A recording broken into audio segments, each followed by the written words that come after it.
My name is David Choi. I'm the Associate Dean for Research here in the College of Arts and Sciences. Those of you who've been here before know that Rebecca Bach kind of has coordinated this to some extent for our college. Unfortunately, she had a death in the family, so I am substituting today.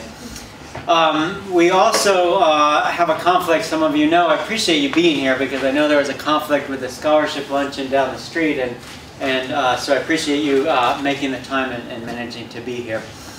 I will be brief, but let me just tell you that our upcoming forums, as you know, these are held the last Friday of every month, so we are scheduled on February 22nd. Steve Roberts from the Department of Music will be talking about musical listening. The one after that is March 29th. Aaron Lucius from Chemistry will be talking about nanomachines and their role in protein aggregation diseases. And then we've got April and May scheduled as well. April 26th, May 31st are upcoming. We will, of course, be continuing. We'll take a break during the summer. We will continue in the fall. So if you have ideas for speakers, if you'd like to speak yourself, do let me know or let Dr. Bach know, and we'll be sure to arrange that. So without further ado, I'll introduce Karen Quinlan, who has coordinated, and we'll be doing the introduction. Karen's in the Department of English. Yeah, I should say I'm in the Department of English. I know practically nobody here, just 2-3 people that I know. So I'm presuming that you are the people from the computer and information sciences, and you know more about Dr. Thamar Solorio than I do. I just mentioned that she is particularly interested in information extraction, which brings dental thoughts to me, information retrieval, and also the processing of bilingual discourse. But in particular today, and something that is of interest to people in my side of the campus and in humanities, authorship analysis. Actually, the people in English have a big stake in that thing. So without further ado, we'll... All right, thank you for the introduction, and glad you guys could make it. So the introduction, I'm from Computer Information Sciences. I have a lot of colleagues here, but a lot of people that are not from here, from my department, I'm sorry. I run the Coral Lab in the Department of Computer Information Sciences. Coral stands for Computational Representation and Analysis of Language. So that's kind of like the overarching theme of my research. I deal with human language. So I work with processing human language to do some intelligent tasks. Hopefully that's the main theme. And what I'm going to talk about today is how we do authorship analysis with computational approaches. And the way I have organized this talk is because I presume that we will have some people like yourselves that are not from computer science. I'm providing an introduction to the field. What is authorship analysis from the computational point of view? How we work with that. The origin of authorship analysis dates to the 19th century. And at that time, of course, it was not a computational process. It was human-based, and people were, but since that early in time, people were trying to characterize the writing style of people to see if we could predict who the potential author was. And in particular, at that time, they were looking at Shakespeare. And so we have evolved. Things have changed, and now we're looking at all this electronic information that we have from social media in particular. There's just an abundant amount of data, and the opportunities to understand what's happening in that kind of data are so valuable that we work on processing those kinds of informations. And authorship analysis is one of the things that we want to look at when we analyze this kind of information. So we'll talk about it, and I'll describe what we have done in my lab in this particular problem. So authorship analysis is a big problem. It involves a lot of different things. We have a text and we extract some characteristics for different purposes. One of them could be to try to discover the potential author, which is what we have done in my lab. That is the authorship attribution task. Another problem can be to resolve plagiarism disputes. So when we have people claiming that someone stole their work, we can do some analysis to the pieces of work to determine whether the claims are valid or not. We might also want to extract the profile of the author. We might not have enough information to try to predict the name of the person, but in some instances it might be helpful to try to determine the age, gender, possibly the first language, cultural background of the person. It might seem surprising at first to think that we can do that we can analyze a document and try to predict the person who wrote the text. But if you think about it, when we learn language in a very different environment, because we learn language through observing our parents, our family. And so it's very environment dependent, I guess, the information we receive. So it kind of makes sense that the way we produce language in a written document has some individualized content. So it makes sense that we can try to extract some pieces of information from those documents to determine this information. Another goal for doing authorship analysis could be to resolve the provenance of documents. In a data provenance case, for instance, if we want to determine the chain that generated a given document, we can do authorship analysis like that. But like I said, the assumption of this field is that written text contains relevant traces and identifiable information that enable these problems. And previous research has shown that we can do. To some extent, we can be successful. So it's a reasonable assumption. This is how we can picture how authorship attribution in particular, so one of the tasks or the goals within authorship analysis fits into all the different areas that we have. So I come from natural language processing. My background is on that end of the figure. We have information retrieval, like it was mentioned before. Information retrieval, it's like think about Google. When you do a search in Google, you type in a query and the machine processes that information and determines which documents out of the millions and millions of documents available on the internet are going to satisfy your information need. That's information retrieval. And then we have forensic linguistics. So that's the human task of trying to gather evidence, for instance, in a criminal case for different things. And then in gray we have different flavors of problems that are more tied to a specific field, like query reformulation. When we do want to extract information from the web, we manipulate your query so that we can better assess what the information it is. Text categorization, classifying documents by their subject, for instance. So all these things are kind of related and are joined from the different fields. And as we move towards each of the corners of the triangle, then we get closer to a specific field. So if we see authorship attribution, what I want to show is that it's kind of in the middle, drawing on concepts and knowledge from these different fields. And this is just an example. In reality, there should be more. Maybe it should be a pentagon or a different figure, but I guess it shows what we have. But there are other fields that I'm not depicting here, like machine learning, and that they should show how also we draw on those fields to tackle this problem of authorship attribution. So I just wanted to give you a picture of what's involved and how we try to do that. So why do we want to do authorship analysis? Why should we care about it? There are many reasons. These are the ones that motivated my research interest. One of the things we could care about this is for historical purposes. There are many questions we want to answer by analyzing a historical document. We want to know who is the potential author of that document. Is it really the person that is claiming to have written that document?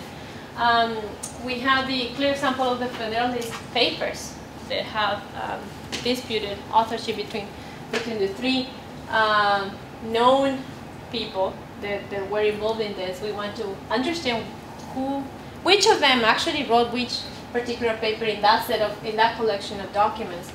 There are other more practical reasons why authorship analysis could help criminal and civil law.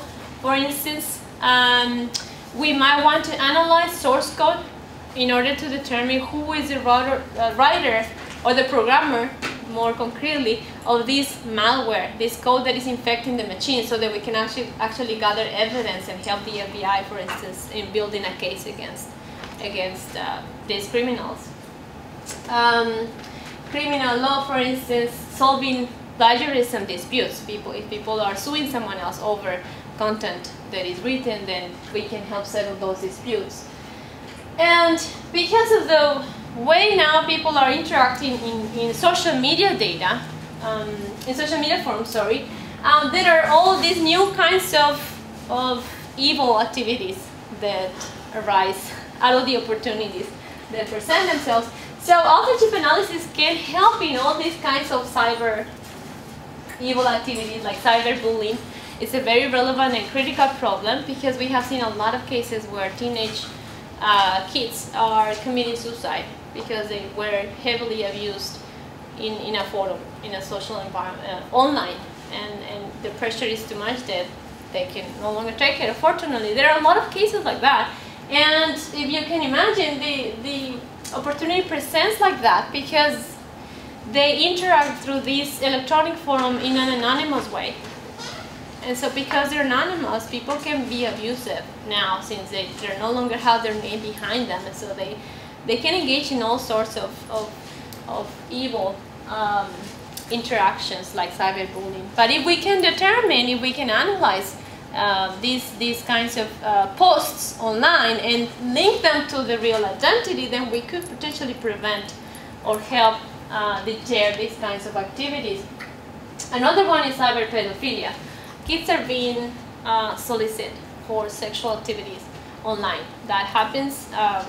We might not really like it, but we are doing some work in that respect too. So there are some ways we can analyze the interactions that we might be able to predict when sex is being solicited, and also when, because the author profiling, when we have a minor and an adult involved in these kinds of interactions, and maybe prevent or fire some actions.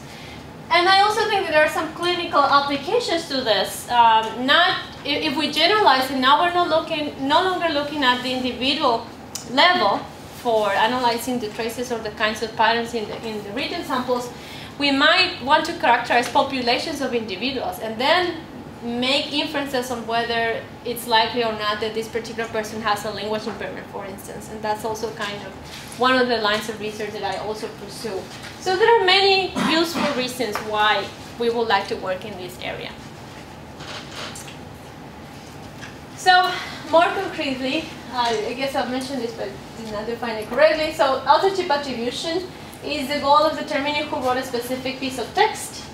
The automated flavor of this, the computational approach of this, has treated this as a text classification task. So it turns out that we have achieved very good results at analyzing a document, extracting some characteristics, and then determine whether this document is about politics or sports, or we are very good at that. And so we started treating this problem of authorship attribution as a flavor of text classification, as a way. The framework is the same. The purpose of the task is so different because in text classification you want a thematic classification. You want to know if the content is geared towards politics or sports or something else. And in authorship attribution, your classification goal is this author A or author B or author C? The practical uses in social media, or what I mentioned, is what motivated us to start working on this research. So I'm going to give a brief introduction of how we treat this in the computational point of view. So what we do is, in the general scenario, we take a piece of document, and this is taken out of a web form because I'm working with web form data. So this is a fragment of a post that we download. We extract some features of it, of this document, and then we turn that document into a set of numbers. We call this a feature vector. So what we're doing here, for instance, some of the characteristics that we can extract are the average sentence length. How long are the sentences on average that this person is using? how long is the post, the total number of sentences that we have in this post. And if we see more posts from the same person, then we can compute the average for that person. Punctuation marks. How many punctuation marks are there? Or the average per sentence. And then we have things like sequences of characters. Special sequences of characters. Are they present or not? Or how many times were they used in a particular post? And it might seem surprising, but then all we use is this kind of information, this numerical representation, to do whatever else we do. So this is what we manipulate. We turn a text into a bunch of numbers. And this is how text classification works, and it has very good results. And if you think about it, it is not that crazy that we turn language into a bunch of numbers and then we can do useful tasks. Because if you think about it, this is a feature vector, so it's a feature vector of numbers that you can represent in an n-dimensional space. So you may imagine just a line, a vector in the space, and then you represent other documents in the same n-dimensional space, and you can measure mathematically the distance of those two vectors, and then decide whether they're close enough or not in space. And that's what we do with the classification, and we get very good results. And so the thing is, what are you going to encode here? What are the pieces of characteristics that are actually going to be relevant to perform a task? And there are two flavors that we can categorize an authorship attribution approach. We have here on the left is what we call the machine learning approach to authorship attribution, and what we have here is, imagine we have a set of documents for which we know who the true author of the document is. Then we manipulate them as I just described before, and we turn that into the feature vectors. And so for each document we have a feature vector that also has information of the true author of it. Then we take each of those feature vectors and we throw them into machine learning algorithm. So this is the black box of machine learning that will try to learn by analyzing all those feature vectors that we just give as input. We will try to have a function that says for these kinds of input, this is the right answer. And so it generates the attribution model. So when we have a new document with disputed authorship, or for which we do not know who the author is and we want to know, we process the document in the same way. So we generate the same feature vector. We give that as input to the attribution model, and then the attribution model will say this is the most likely author. And depending on what you use here, it can also tell you I am this percentage, or I have this percentage of confidence that this is your author. That this is the right author. So this is one way we can do it. The other way we can do it is with a profile-based approach. And what we do here is that instead of representing each of the single documents from the same author as separate instances of the problem, we concatenate all the documents from the same author and create a super document for that author. The ones that, the information that I use for analyzing the writing style, the training information. And so we create some super documents for each author. We extract some features for these super documents. So we still end up with a feature vector, except that now the feature vector represents all the samples that I saw from the same author, whereas here the feature vector was for a single document. But we still generate some attribution model. We do, what we do here is just we compute similarity measures. So once we have a query document, a document that I want to predict authorship, we transform that into a feature vector again, and the attribution model will compare these feature vectors with the one that was given as a query, and based on a similarity metric, we'll say this is your most likely author. And so those are the two kinds of approaches that you can follow. You can have some combination of them, and we have done work with both kinds of approaches. They each have weaknesses and strengths. It turns out that depending on, for instance, the number of authors, the number of documents that you're going to observe, each of them will be more appropriate for the specific setting.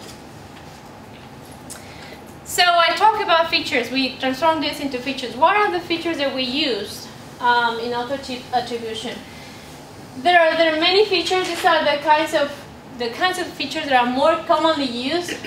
We have the stylistic features. Those try to depict some writing characteristics that could be more personalized, that not necessarily have to do with the content. Like if we're talking about social media data, emoticons, is the person using emoticons. Email also is also a source where emoticons can occur. Punctuation marks. Some people use more punctuation marks to provide more emotion to the document. Capitalization information, is the person using uppercase letters to initial sentences or not. Some people just use lowercase letters. Some people will use a lot of uppercase letters to place emphasis on how they're writing, in particular in social media. Abbreviations and things like LOL, these kinds of things are the stylistic features. There are content-based features as well. What kinds of words are they saying? And this is because some people will tend to talk about some topics and some people tend to talk about different topics. We want to stay away as much as possible from the content-based features because in some instances, imagine for instance, the Federalist Papers case. If you want to determine who wrote a given piece of document, they're all kind of related, talking about the same theme. So if your approach is heavily based on content-based features, you're not going to be able to do well because all of them are discussing the same topics. So you want to steer away. But there are other contexts in which content-based features are helpful. Syntactic features. Now, because we have made a lot of progress in how we can develop syntactic analyzers for documents, we can extract information that depicts the syntax used by the users. We can extract word classes. Are they using a lot of adverbs? Are they using long noun phrases? Are they using dependency clauses? How are they structuring the sentences? That's part of what we want to capture. And people can also use sentence complexity features. Some people will use very short and succinct sentences. Some people will use the passive voice. And so there are ways we can measure how complex the document is. And then there are some features also like the character engrams. So, you can look at the features and they make sense, but probably what doesn't make sense is that what works the best is what is the simplest thing. And it's just to look at the sequences of characters that we have in the text that are not even complete words. We just look at engrams, for instance, where n is equals 3, so sequences of 3 characters consecutive together. And in some cases, it's not even the frequency, it's just are these sequences of characters present or absent in the document. And that will tell you a lot. And they're simple, and so we're still trying to determine why it's happening. If you look at it, it's not that unreasonable that they give you very useful information because they extract, for instance, suffixes that are related to, suffixes can signal adverbs, for instance, prefixes, and even stem roots, the word stem. Can also be captured by trimming just the sequences of characters. So they have some useful information. And we have seen over and over again that you have to use them. They will give you a lot for the representation power, and then you can improve a little bit by adding some of the other things. So we're still trying to find some more information, more useful features, but you still want to keep your character engrams. Okay, so that was kind of the introduction to the problem and how we treat it. And I want to talk a little bit more about what's new for us. What are we doing different? This is what everyone else does, so what are we doing different? So what I said before is that we agree that there are some distinguishable, something is different for every author that is reading a piece of document. But also, if you think about it, it's not that everything in the document is different. There are a lot of similarities in the documents. We know it's not like you write a document and everything is different. You use all different words and your sentences. That doesn't happen. There are a lot of similarities. And if you look at this post, for instance, there are people that will use these kind of characters, instead of bad words, right? In order to get away with the filters that we have in web forms. Some people will just stay away from those, or some people will use just periods instead of the letters or the actual characters. So there is something, people will behave similarly for some kinds of aspects in the document. Some people will use double quotes for emphasis or for irony or for different kinds of things. And so this is what we are trying to take advantage of. So the idea that we have is, can we extract these similarities in the writing patterns so that we can develop authorship attribution models? And so the idea is that we have a large collection of documents, we have a set of authors. How about we find how author A relates to other authors? What are the similarities of author A with the other authors?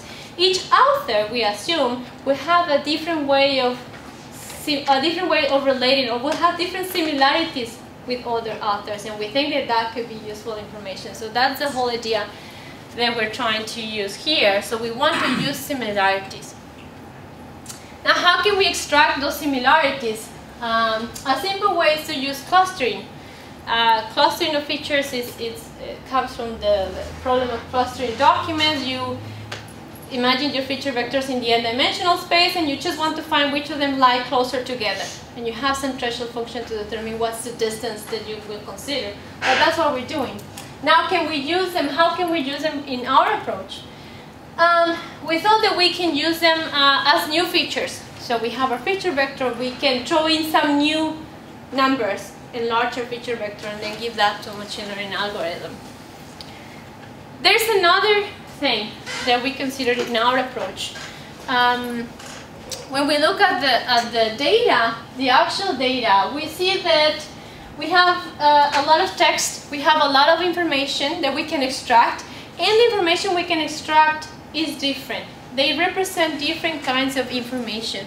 For instance, we can extract the patterns in capitalization information, for instance, and that's part of the stylistic aspect of it.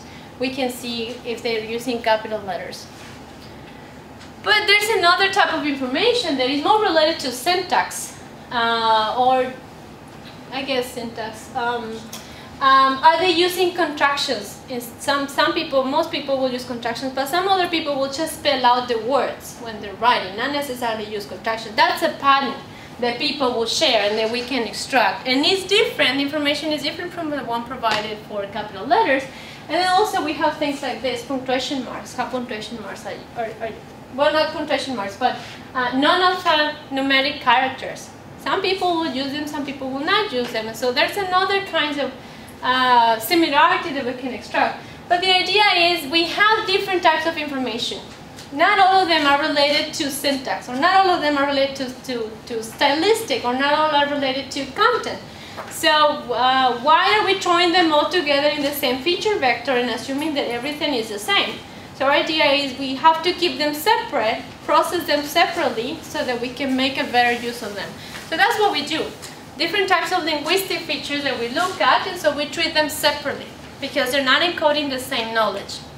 So that's the idea too. So we process each, we call them linguistic dimensions just because they come from the language samples.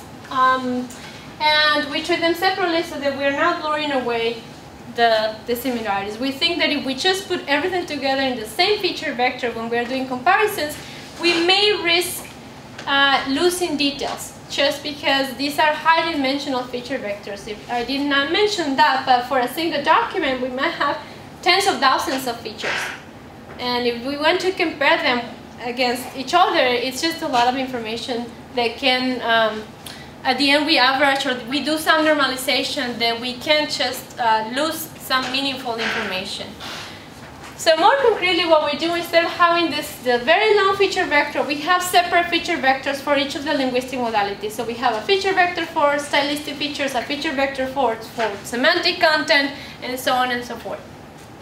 And then we call these our meta features. This is just what I'm saying. We call these the meta features. We represent a document like that, and then we extract the similarity patterns by looking at just the current stylistic, the current modality separately, not throwing everything together. And I think it makes more sense what we have here. This is what we do. So we have a feature vector for the stylistic features, for instance, from all the authors. We cluster those to try to find how they relate to each other, how they are similar, the different authors. And then we find the centroids of the clusters. We find a representative sample from that cluster. And then we use similarity metrics. In this case, we use the cosine function, the angle of the vectors, in order to find how similar they are to the feature vectors that we are observing. So we just compute distances across these separate linguistic modalities. So what kinds of features are we using in our particular approach?